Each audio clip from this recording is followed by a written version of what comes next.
concerned. I am nevertheless greatly saddened, for such questions means that the inquirers have never really known me, my mission or my calling.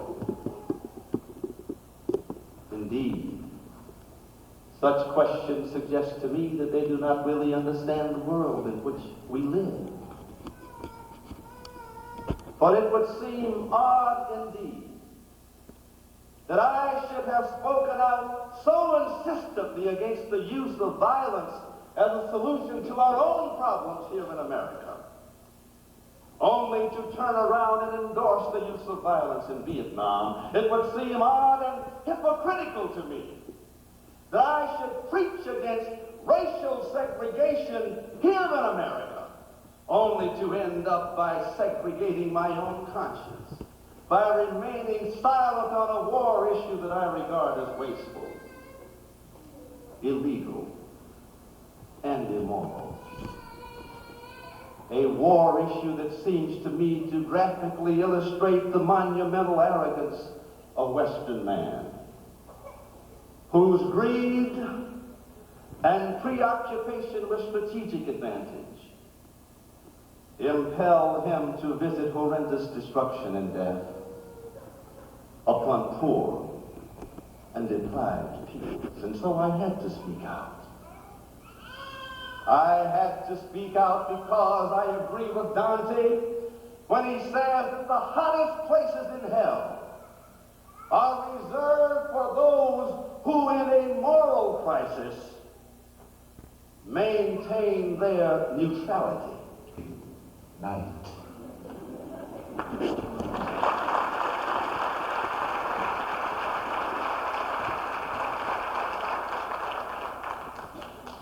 Sure makes death enjoyable, doesn't it? What a way to go.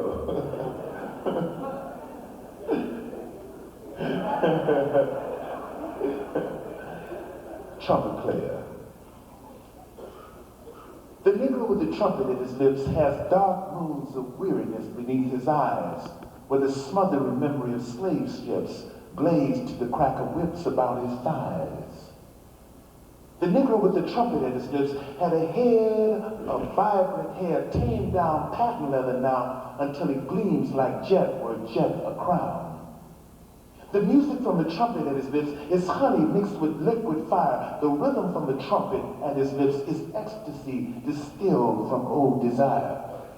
Desire that is longing for the moon, where the moon is but a spotlight in his eye. Desire that is longing for the sea, where the sea a bar glass, sucker size. The Negro with the trumpet at his lips, whose jacket has a fine one-button roll, does not know upon what rift the music slips its hypodermic needle into his soul. But softly, as the tune comes from his throat, trouble mellows to a golden note.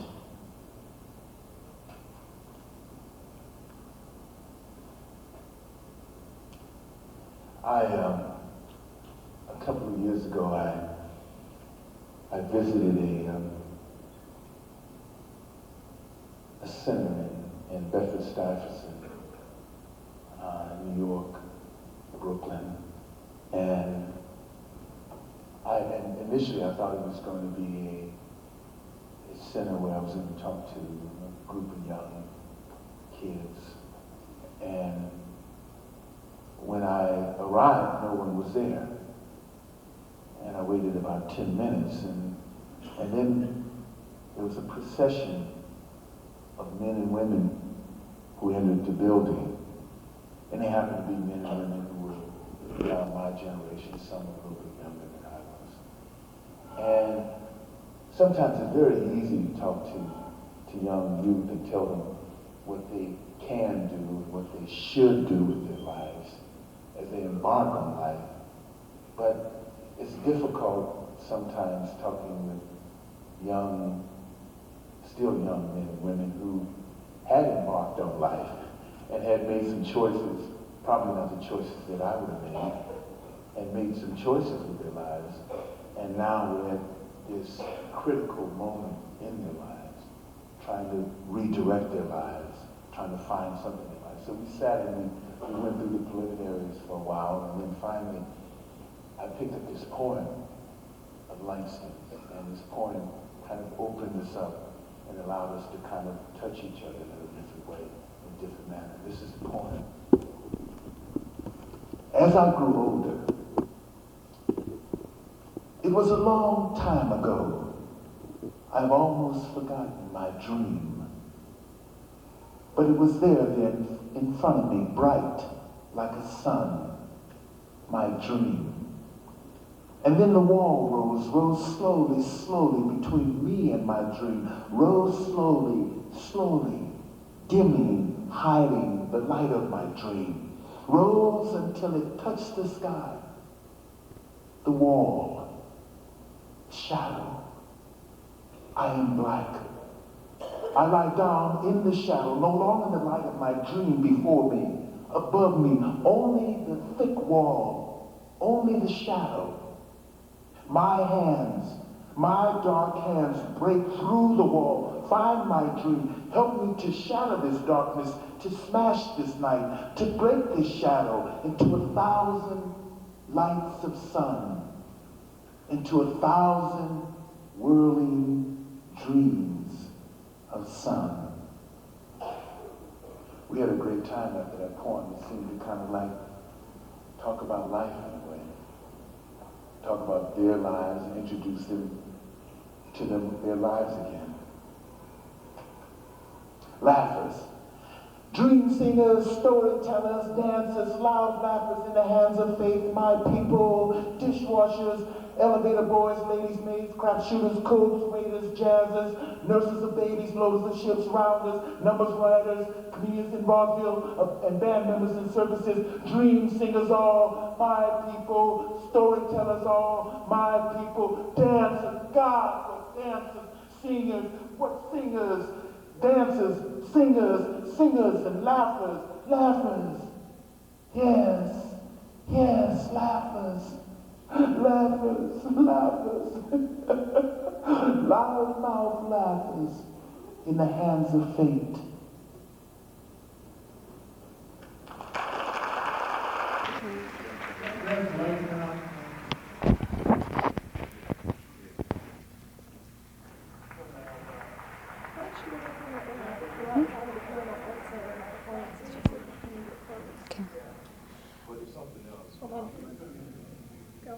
I'm standing inside the Paramount Arts Center in Aurora, where Danny Glover is just completing his interpretive readings of Langston Hughes and Martin Luther King. We're going to be talking to a few people to see what their reaction to Glover's interpretation was. Is that right? And you know what? If you keep it like in one place, I can walk into the frame a little bit. You know, so then, yeah.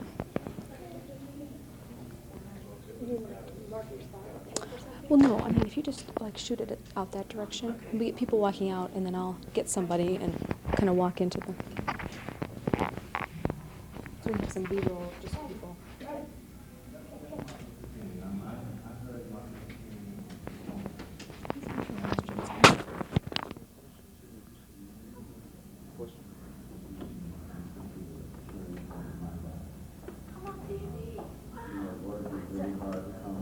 All actions for the sake of the flag. You want me to film? Really? I said, you want me to film? Yeah, but we're just gonna... You ready? Thing I told you is you find my... But you won't be on TV. I know. Got time.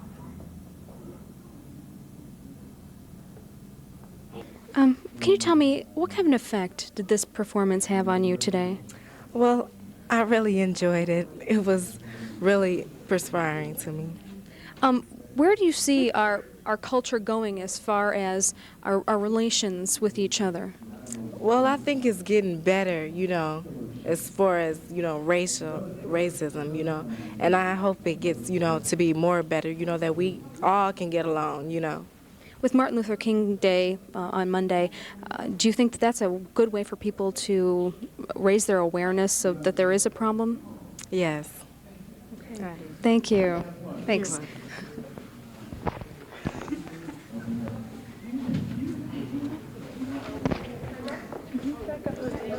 Okay. Okay. Can I just ask you a few questions? Yeah, sure. Okay. What kind of impact did this performance have on you today? Well, for me to be young when I first came, I thought it was going to be real boring by him being an older person. But it kept me woke, you know. It was live, you know. It really had a strong impact. You know, it wasn't too boring. It had funny parts, sad parts for you to think about, you know. It was real nice and I enjoyed it. Did you think that his performance, his interpretation of Martin Luther King and the Langston Hughes was inspiring? Yes, I do, and I think it was, you know, it gave, you know, really young people really, nowadays we don't really think about it, you know, but once you sit down and really think about it, you know, it's real inspiring, you know, just to think back in those days how things was and how things is now. It's been a lot of changes. Do you think that your generation has been kind of sheltered from some of the things that maybe his generation went through? Well, in a way not, you know. In a way not, you know, because they had the chance to learn things, you know, that went on in the past, you know. And, you know, in a way they do, you know, because, you know, they really not paying attention to what's going on in the world today, you know. So I enjoyed it. Thank you. Hi. What's your name? Tina. Tina. How old are you? 13. 13. Okay. How did you feel about Danny Glover's performance here today? It was very great. I enjoyed it. I really never met nobody like that before, but I think he put a lot of stuff into our life. What did you enjoy most? The way he was talking about, the way he was like just seeing his like poems and stuff, it was really interesting. Do you find that his interpretation of Martin Luther King and the Langston Hughes poems had a real impact on the people that were here today? Yes. In what way? Do you think people will leave here thinking about what he had to say? Not really. I really don't think so. Thanks. Yep. Sorry. Hi. Ma'am. Can I ask you a few questions? Sure. Okay. Anytime. Pardon me. How were you affected by this performance today? I haven't seen it. It will be stunning. Paramount. It's been around a long time. The mezzanine's, you know, a long time ago for me. Thanks. Also, I will be auditioning.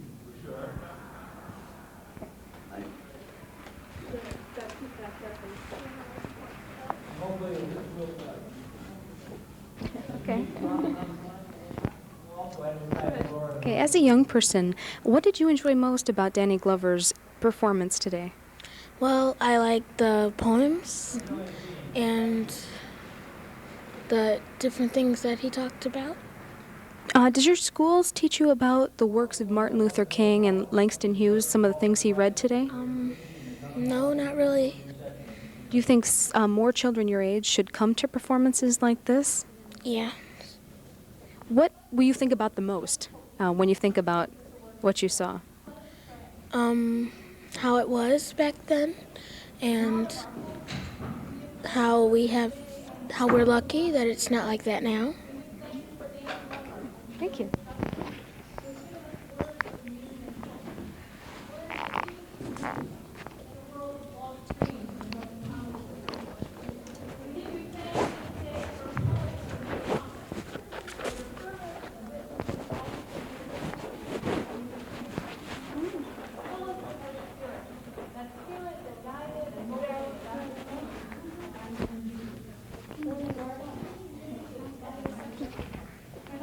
Okay.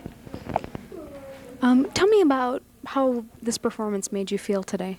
It made me feel happy because it's my first time seeing them and everything, and I was very excited, and I it was just new to me.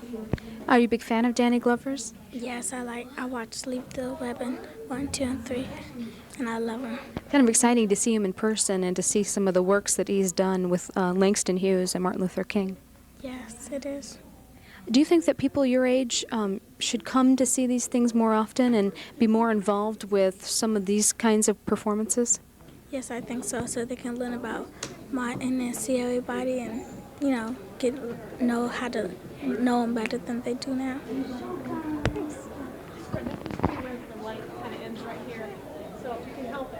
Stay off this one.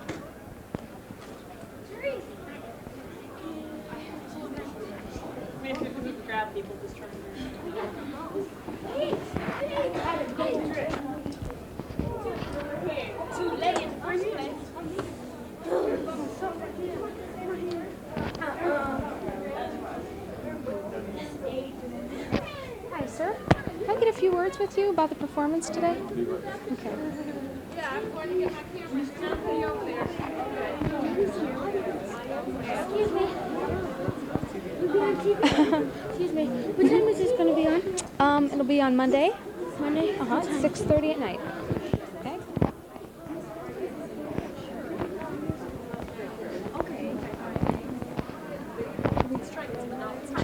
Oh.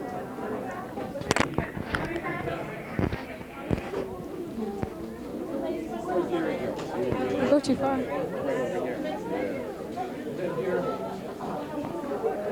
Could I ask you a few words about the performance today? Sure. Could you tell me how this affected you, the performance of Langston Hughes and Martin Luther King? I thought it was fantastic, and I had not heard the complete speech that Martin Luther King had done that was done today. And it really took me back in time, and I thought it was fantastic. And I love Langston Hughes, and the way Danny Glover presented it was absolutely fantastic. Great, thank you. Made my day. Thanks.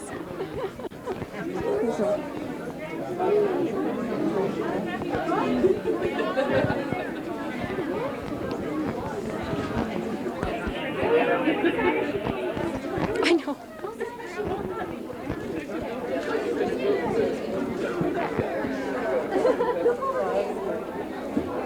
Hi, Gary. Gary.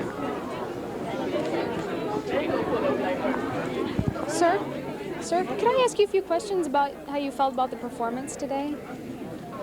Real easy question. All right, go ahead. Can you tell me how you felt about the performance that Danny Glover and Felix Justice gave today? Very enjoyable. I've seen excerpts of the speech that Dr. King, that Felix Justice, his version of Dr. King's speech, and just brought it to life. Very good. Very enjoyable. Thank you. Okay, thank you. Okay.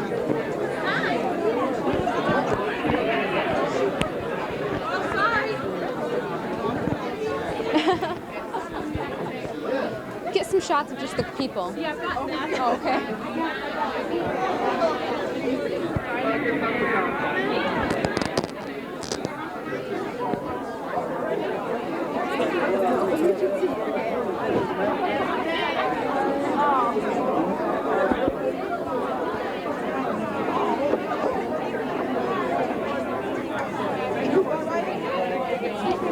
Can I ask you a few questions about how you felt about the performance? Why not? Okay. It's for AU. No, this is for TV 30. Oh, okay. Okay. Wait till she's done talking. What kind of impact did Danny Glover and Felix Justice's performance have on you today? Well, the type of impact that Danny Glover had on me was I've never heard Langston Hughes actually presented in the way that he did, so I had a better understanding of the poems. And Felix Justice, this is my first time really getting to know him, and as he was speaking, it was like I was actually right there at the time when King was speaking. So the impact was really great. It brought back to life something that I had never experienced. So all in all, I think it was really a great performance. Thank you very much. Do you want to get more?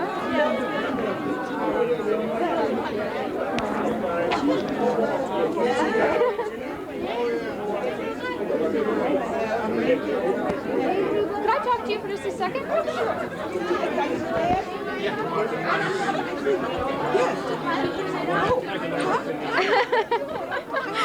Can you tell me just how you were impacted by the performance today?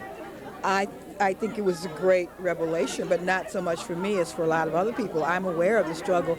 I think Mr. Glover is a wonderful actor, and I've never heard the other gentleman before, but I think he's wonderful. He does Martin very well.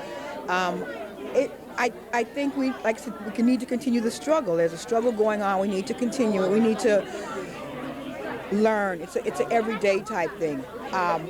I'm glad it was here in Aurora. Aurora needs a lot of work done on it, and I'm just happy I was able to be here. You know, I'm glad I took the day off from work with pay and approved, so I could be here. You know, I really thoroughly enjoyed it, and I think we should have more functions like this, not just at certain times. I think it should be kind of an ongoing, continuous type of effort within the area. What kind of impact do you think it had on the other people who are here? There were a lot of young people, a lot of older people, a real good mix that came to watch this today. Okay, I think for, like the young lady said, she thought she was going to be bored to death. But in fact, it was a sort of an eye-opener for her, and she saw that it was like, it's a really good experience. I'm learning something here. And I think education and learning is the key to all of our problems and ills, you know. The older people, we're all aware of what's happening. I think if we're not, then we've been living somewhere in a hole for the last 30, 40, 50 years, and we refuse to come out and see reality as it is. I guess the younger people, they're learning. Hopefully they'll learn in a positive way, you know. As far as the fact it's Martin Luther's birthday, next month I work for, like I said, the Illinois Department of Corrections, and in the facility I work at, I am coordinator of Black History Month, so I have a whole month planned of educating, you know, because like I said, our system is too full of African American males, and in our only few female facilities, the number is disproportionate. So you know, it has to be a continuing, ongoing. You know, I want to teach African American history. I think we need to re-educate our books. You know, tell the real history, tell the real truth. You know, it's been slow in coming. You know, it's been too slow in coming, but it's here, and we need to build on it. You know, that's what I'd like to say. Thanks a lot.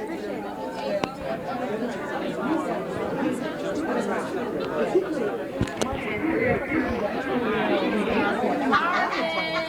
Excuse me, could I talk to both of you? Yeah. Get everybody in. Can you tell me how you were impacted by the performance today? Well, I think that the speech of that he read of Dr. King's itself was very inspiring, and I thought that, you know, it really came home. I really seemed like I felt like I was even at the church when it happened, you know, and I was telling some of the guys that I work with, you know, how the holiday is recognized, but a lot of people still don't get it off. Yeah, and I said that, you know, people, I said that Dr. King could have easily had got a job. You know, he was an educated man. He could have easily got a job, but he sacrificed himself and even his life for us. At least we could do a sacrifice one day. And, you know, I took the day off at work personally, you know, without pay. The boss asked me if I wanted to take a vacation, but I told him, no, I'm going to sacrifice because he sacrificed for us, you know. It's like us, we have to go to school on Monday, you know. And I think, you know, by us celebrating his birthday and everything on Monday, we should be out of school. And, you know, like Lincoln's birthday and all the other holidays, you know, we get off, Christmas and stuff. We should celebrate this holiday, you know, as well. Do you think that progress is being made in the relation, especially here in Aurora, we see so much of the division. Do you think that there is progress being made? I think that until we can come together, I think that right now we're at a standstill. And I think that they throw the prejudiceness at Americans, I'll say, to disguise the real problem is that, you know, like a lot of us aren't getting the jobs that we have because of they're bringing in a lot of foreign, you know, people to come in and get our jobs, and they're disguising it because they know they work cheaper. And I think that they throw that race relation in our face to keep us from looking at the real problems. You know, and there are a lot of big problems, but I think that we're at a standstill as black or white. You know, they're just talking about it. Everything is just huffing and puffing, but I don't think anything will really blow. But I think that, you know, until we can all come together and find out what we are, it's, you know, we know the problem, now let's find a solution. Integration definitely the key, I think. Do you think more programs like this would help educate people on these issues? Oh yes, definitely. I think this program was a great success. And I really underestimated. I didn't think that Danny Glover was this deep. And some of the, you know, the poems he was reading were even inspiring me. And I was like, man, he had a little side to him. You know, a lot of times I didn't really know when it was over. You know, some of the poems were over, but they were sort of touched home and, you know, inspired me to, you know, do what I can. You know, I guess. Thank you very much. Appreciate it.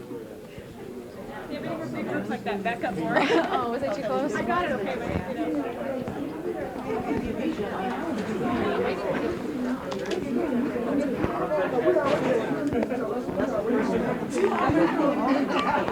I think we should get going though.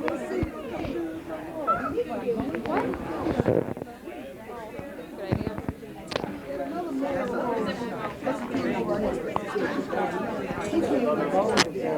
It's very disproportionate.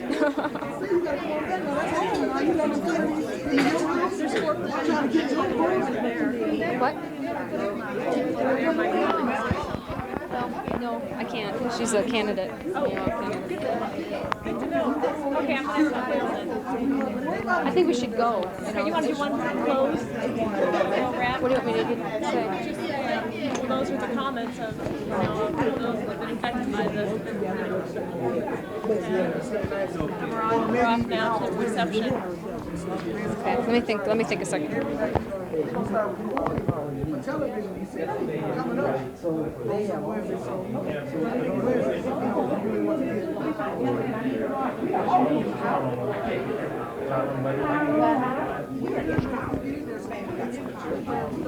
Okay.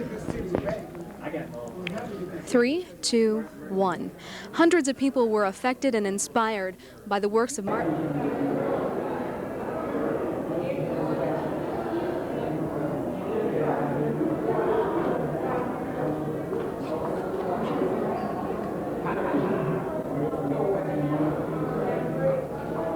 This is Brenda Pritchard. Hi. Hi, how you Pleasure doing? to meet you. All right, now, how you doing? Good. Come on in. Give a little plug for what you're doing and just give from an area that's very non-diverse and we want to get real basic questions. She'll even tell you ahead of time what you want to say.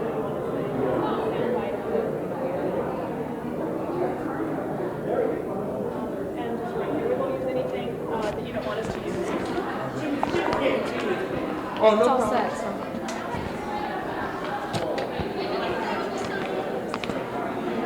Jay, I just want to have a seat there. wait. You got enough seats? Would you like to stand? One more? Yes.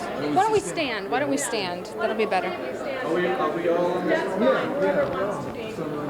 But could you back up? All right. Got it. Okay, 3, 2, 1.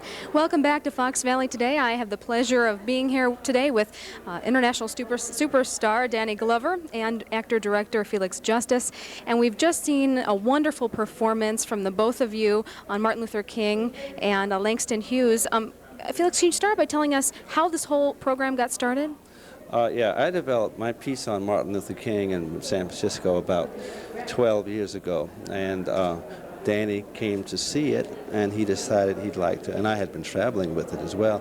Danny decided he'd like to travel with me, and so we began last year traveling as a team. That's how it started. Now, Mr. Glover, can you tell me, what do you hope people take away with them after seeing your performance today? Well, certainly a knowledge of what these men, what their contribution was to not only African Americans but to America, and also to provide a sense of direction, provide a sense of a way in which we can embrace what's right, ideas that are right, and how we should conduct our lives. I mean, if we conducted our lives like Martin and Langston, then those are incredible role models. You talk about role models; those are the role models. Now, what inspired you to become involved in this project? Well, first of all, I saw on 3 different occasions Mr. Justice Prophecy in America in its evolution from the beginning, as it developed and as it developed. And then I've been reading Langston's poetry for about 5 years now. And so at various campuses and wherever I could. So I found an opportunity for us to perhaps go out on the road and just bring this message, or bring the work of these 2 men to the forefront, and bring it to a number of people. Plus, actors are always trying to find ways of making a living. And this is no way, it's not a better way that you can make a contribution. Not only are we doing it live, but we touch people right there. not just from a film or from some television screen or film screen, but right there in their lives. Now, to touch on that, what you were saying just a little bit, what kind of response have you gotten from some of the audience people that you've presented this to? Well, naturally it varies, the response that one gets, but I would say that on a scale of 10, I can never remember sinking below an 8.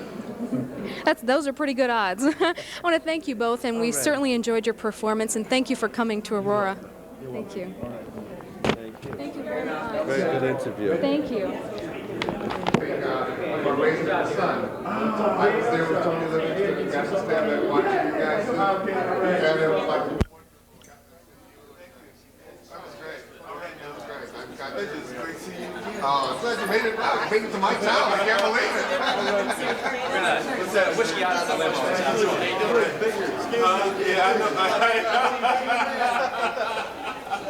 All right now. Take care now, yeah? All right. Okay.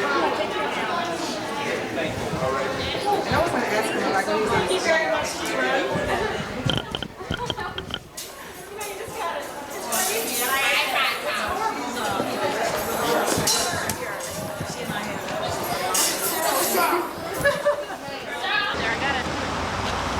It worked at first, but we only used half a battery.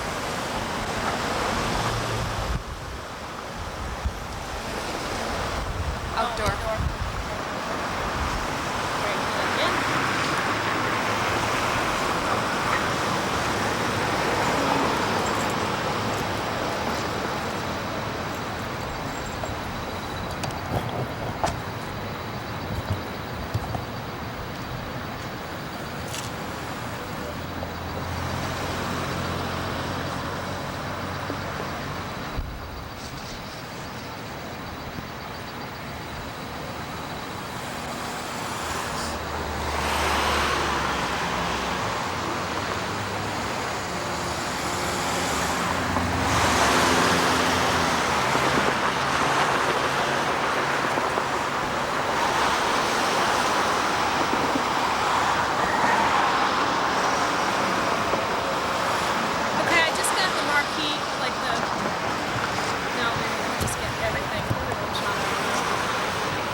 Did you ever find out who Felix Justice was? I mean, like, did you talk to somebody about it? I think he's Danny Glover's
It's been a long road, but the road has finally led to Champaign, Illinois for the boys Class AA basketball finals. The IHSA AA basketball finals are being brought to you in part by Country Companies Insurance. When it matters most, the country's behind you.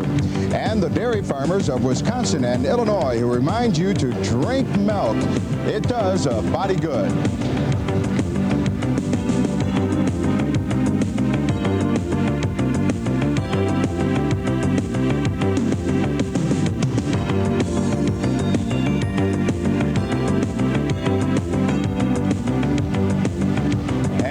Again, everyone, I'm Joe Passion. Welcome to the Assembly Hall floor here on the University of Illinois as we get set to preview our road to Champaign. The boys Class AA basketball finals are about to get underway, and we've got a former champ and another former champ, and the two-time defending champs are all here. Let's take a look at the brackets and how they lay out for Friday's 4 Class AA quarterfinal games, and they'll begin at high noon when Bradley Bourbonnais, who was in the quarterfinals here a year ago, taking on Frem, and then in Game 2 at approximately 2 o'clock, it'll be Edwardsville against Rockford Guilford, then Glenbrook North against Danville, and Proviso East, the two-time defending champ, against #1 ranked King to close out the quarterfinals. And to open up our preview, talking here about Game 1, let's introduce our guests to talk about Bradley Bourbonnais and Frem. Talking about the Bradley Bourbonnais Vikings will be Mark Potash of the Chicago Sun-Times, and on Mark's left, from the Chicago Tribune, he'll handle Frem today, Terry Armour.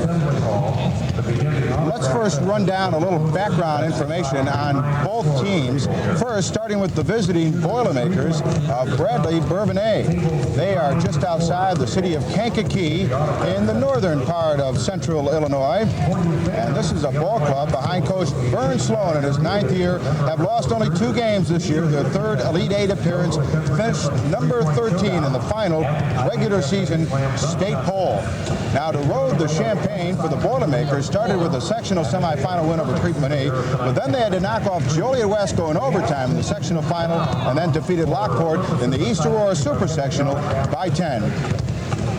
And Mark Potash, let's take a look at these brief Bradley Bourbonnais highlights. They like to go outside, don't they? Yeah, Joe, a big key for Bradley is their ability to get open shots and hit them. There's Sunu Thomas getting a break on the black charge call, and that's Mike Cole passing to his brother Mark, and there's the open shot, and Mark Cole hits the 3.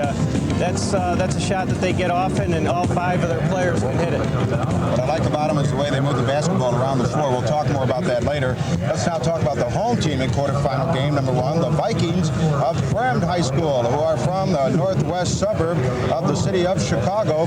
And the Vikings, under veteran coach Mo Tharp, are here as we take a look at how they stack up with a record of 23-7. Their first Elite 8 appearance. They're not ranked this year, and one of 3 teams in this Elite 8 named the Vikings. They knocked off crosstown rival Palatine to get to the sectional final, defeating Lake Park, and then that big win over Naperville Central in the Super Sectional. And Terry Armour, as we look at the highlights, this is a team that does a lot of things well. Yeah, a lot of their success during the postseason has been with Chris Lofton off the bench. He's hit the 3 right here. He scored 24 points in the second half, and they're coming behind victory over Naperville Central. Here he is driving to the basket. He's a versatile player who knows how to shoot from the outside and the inside. Right here is Mike Mangan, who is also a very good inside player, and he's a key inside against Bradley Bourbonnais. Now, when we look a little bit at the lineups and the matchups, Mark and Terry, how do you see these matching up against each other? Well, I think they're actually pretty even. One of the big factors, I think, for Bradley will be their ability to rebound against the bigger players from Frem. They've done that against most teams, but Frem has done a really good job of rebounding themselves. Both teams play a little bit bigger than their size. Terry, any key matchup in this picture? I personally like Panzino against Mike Cole, or even the Mangan against Mark Cole. Both of those guys, just like the rest of the Bradley team, can shoot the 3s. All right, team comparisons now, and we see the strengths are somewhat balanced. The big key here again is the rebounding. Frem, we give them the edge, and I think they will have the edge. Bradley, the reason why they've been able to win is because they've gone up against bigger teams and have been able to out-rebound them. All right, Terry, one thing that you see about Frem that can give Bradley some problems that they might not have seen coming in? I don't think it's that they might not have seen a team get as physical as Frem can get, but I think it's going to be their ability to handle the physical Frim team. They've got a couple of football players on their team, so they like to mess it up and mix it up underneath the basket. Okay, we're going to mess it up and mix it up with Mark and Terry later on as we compare more of the quarterfinal teams. We'll be back to preview quarterfinal game number 2, Edwardsville against Guilford. One of our network sponsors on the road to Champaign is Country Companies Insurance.